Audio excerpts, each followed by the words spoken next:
I need somebody to explain something to me. Because according to certain people, black people are just naturally violent. We're aggressive. Something's supposedly wrong with our culture. And anytime a black person commits a horrible crime, they find a way to drag all of us into it. So I'm really curious what they're gonna say about this one. It's a tragedy that has unveiled the darkness of the man who investigators say caused it. Preliminary indications are that the fire was intentionally set in numerous different places throughout the residence on the interior of the home. Police say he killed his wife and their 6 children before lighting their house on fire. It is an unspeakable act of violence, and now the alleged reality of who this man was and what was going on potentially in his life is starting to come to light. When I first saw this story, I had to go back and make sure I heard it right. His wife and 6 children. I'm starting here on purpose because I want y'all to know how differently stories like this get talked about compared to when a suspect is black. When it's us, people don't just talk about the person who did it. Somehow the whole race gets pulled into it. Then everybody starts asking what's wrong with black people. But nobody's watching this and asking what's wrong with white culture. And they shouldn't be. That's my whole point. That coward is responsible for himself. That's literally the contradiction black people have been pointing out this whole time. If somebody black commits a horrible crime, condemn what he did. I have no problem saying somebody from my own community did something evil. But y'all will turn this person did something horrible into what's wrong with black culture. But when it's one of their own, they turn a blind eye. Earlier this month, Mandy appears to have taken their 2 daughters to China on a trip. And what sticks out as we follow reaction to this story, we see the videos that she posted on social media, is just how loving of a person Mandy appears to have been. How loving of a mom Mandy was. One friend wrote on Facebook, quote, "She was an incredible wife, the most amazing mom, a loving aunt, cousin, daughter, colleague, stylist, friend, and so much more. She touched so many lives, and anyone who had the privilege of knowing her was better because of it." This summer, for the first time, we decided to do a bucket list where we all get to add little things on it we want to make sure we get done during the summer. Because last year, August crept up on us and we didn't get anything done. Once inside the home, police say they found the entire family, all 8 members, dead. Units made entry inside to battle the fire because there was smoke showing from the residence. When they got inside, they noticed that there was numerous people deceased inside the home. They then notified the sheriff's office and we began an investigation into that. So what I can tell you at this point is that 8 people are dead inside the home. There's 2 adults and 6 children. Honestly, this might be one of the creepiest parts of the whole tragedy. You're watching these normal family videos, she's taking trips with the kids, talking about summer plans, just doing regular mom stuff. And then firefighters walk into the house expecting a fire call and find the entire family dead, which is another reason why these stereotypes about what violence is supposed to look like is stupid. People have this picture in their head where danger always looks obvious. And let's be honest, a lot of people associate danger with blackness before anything's even happened. Meanwhile, this man had a family, a career, and from the outside, he looked exactly like the kind of person people call respectable and successful. But none of that stopped the horrific events that took place in that home. Now imagine this exact crime happened in a black household. You already know what the conversation would be. People who know nothing about that family would have a full theory on Black America in 2 seconds. That's the double standard. When it's a black criminal, people start talking about the community instead of just talking about the person who actually did it. Post-mortem autopsies, it was determined that the cause of death for all the subjects involved in this was ruled gunshot wounds, and the manner of death for Amanda and the 6 children was ruled homicide. The manner of death for Christopher has been ruled suicide. Additionally, after checking with the Michigan State Police Fire and Arson investigators, it was determined they're working to identify the cause and origin of the fire. We don't have that official report yet, but preliminary indications are that the fire was intentionally set in numerous different places throughout the residence on the interior of the home.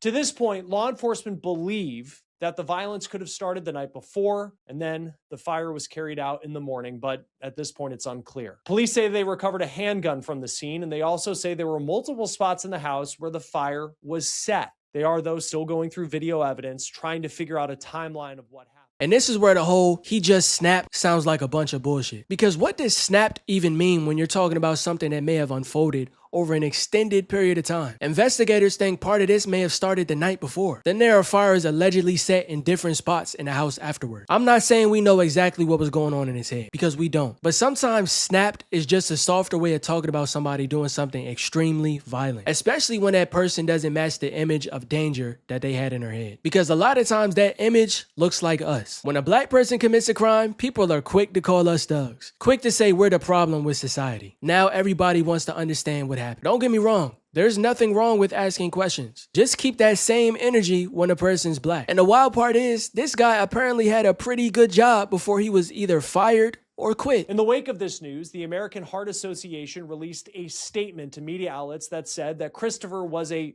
former staff member and his employment had ended earlier this month. They have not said why he no longer worked for the organization. Now, as far as Christopher's relationship with his wife, several media outlets, including the Detroit News, have pointed out posts that Mandy appears to have made on Reddit in 2024. And in these posts, she talked about issues she had in her marriage with Christopher. Now, the screen name on Reddit is Mandy K1179. And this screen name posted often about life in Grand Haven, Michigan, about being a mom to 5 kids, and her dream of being a teacher. She also was not afraid to share that her husband, she says, had cheated on her, and it nearly split them up. And this right here is why you really don't know what goes on behind closed doors. From the outside, this man looked like he had his life together. He had a career, a wife, kids, a home. Nothing about looking at him would have immediately made somebody think that he was a dangerous person. Then you hear what his wife was allegedly saying about their marriage, and clearly something wasn't as perfect as it looked. She talked about him cheating on her and how badly that messed with her confidence. Eventually, she got to the point where she started feeling better about herself and realized she didn't deserve to be living like that. And one thing she said really stood out to me. She felt like her confidence actually scared him a little bit because now he knew she wasn't gonna tolerate being cheated on again. Now, I'm not saying that explains what happened. Nobody knows the motive yet, but it does show why these little stereotypes people have about who looks dangerous and who doesn't are stupid. A suit and a good job doesn't tell you what's going on in somebody's head. Quote, I feel you. My WH, and it appears she's using internet slang to talk about her husband, literally cheated with a younger version of me, except way wilder than I ever was. When my H and I met, husband, I was the intern at the company we both worked for. He was divorced and older than me. Fast forward 10 years and 5 kids. He was cheating with the intern again, the same age I was when I was the intern. I was 5 babies in and actually not in bad physical shape, but I was in the trenches of little kids and just couldn't be who I was before. He had gotten a bonus literally days after D-Day, and I told him I was using it to pay off my credit card, to get Botox, Invisalign, hair extensions, and new clothes that made me feel pretty. I lost tons of weight during the aftermath, but guess what? I never felt better from those things. I still internally blamed myself for not being enough of what he wanted. This is where I start disagreeing with some of the conversation around the case. Because after something like this happens, people start looking back and acting like they would have seen it coming. Now every bad thing he ever did starts looking like some obvious warning sign. But I do understand why some people may do that. Something this crazy happens and people go looking for an explanation. So I'm not necessarily mad at that. But saying maybe his wife stayed because she knew he might go off on a tear is a pretty big assumption to make about somebody who isn't here to tell us what she was thinking. As far as what they talked about in this video, there weren't any known allegations that this man had been physically abusing her before this. So maybe she really didn't know. Maybe to her, he was a husband who cheated and put her through hell emotionally, but she never imagined he would do something like this. Those are two completely different things. Maybe why she may have stayed with him, not just because it was this for the kid's sake, but maybe she knew that he could go off on a tear. Maybe she saw something that said, I'm not going to do this. I'm not going to, make it public. I'm not going to go out and have a big, nasty, ugly divorce from him.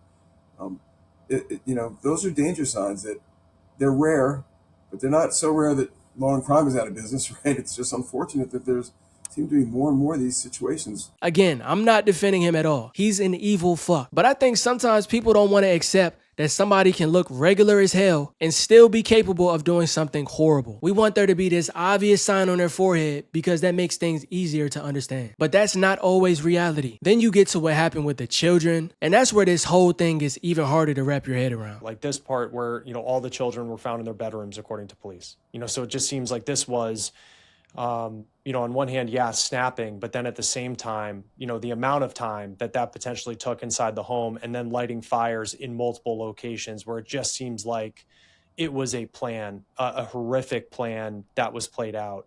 In a lot of these cases, because Christopher Carroll Kowitz will not be prosecuted, he will not answer to what he did because he took his own life, and there will be so many unanswered questions because of that. But typically, like, what happens now in these types of cases, knowing that so much damage was done, and yet the person that should be held accountable is no longer with us?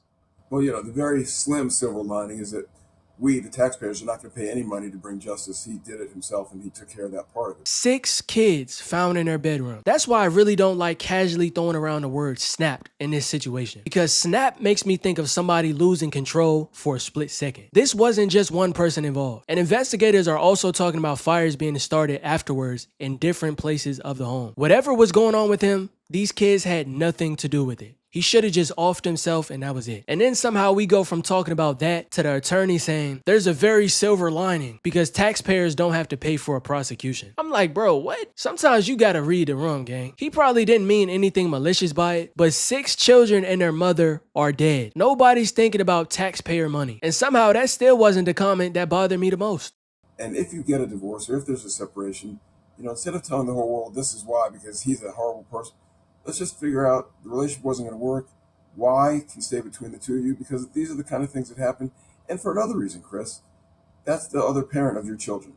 And they may find out one day what happened, but you don't need to go blaming parents. Kids are always going to love both parents. Personally, I really don't agree with that. If you cheat on your wife and she wants to talk about what you did, that's her right to do that. I don't like putting this extra responsibility on a person who got betrayed, where now she has to worry about protecting the cheater's reputation, just in case he gets embarrassed and wants to do something crazy. Like, how did we even get there? If somebody's response to embarrassment is becoming violent, that's on a person who became violent. And this is actually where the racial part of the story becomes interesting to me again. Look at how much time we're spending trying to understand this man. People are examining his marriage, his career ending, his behavior, his possible emotions. They're trying to figure out what can make a normal person do something this horrific. And I actually don't have a problem with that. What bothers me is how quickly this line of thinking disappears when a criminal is black, because suddenly there's no mystery anymore. They already made up their mind. Now it's something wrong with black people. And that's why I brought this case up in the first place. Not because I'm trying to use one horrible white person to attack all white people, because that would quite literally make me guilty of the same logic that I'm criticizing. That coward doesn't represent every white person, but he does destroy the fantasy that violence has some black face attached to it. A person can have a respectable job,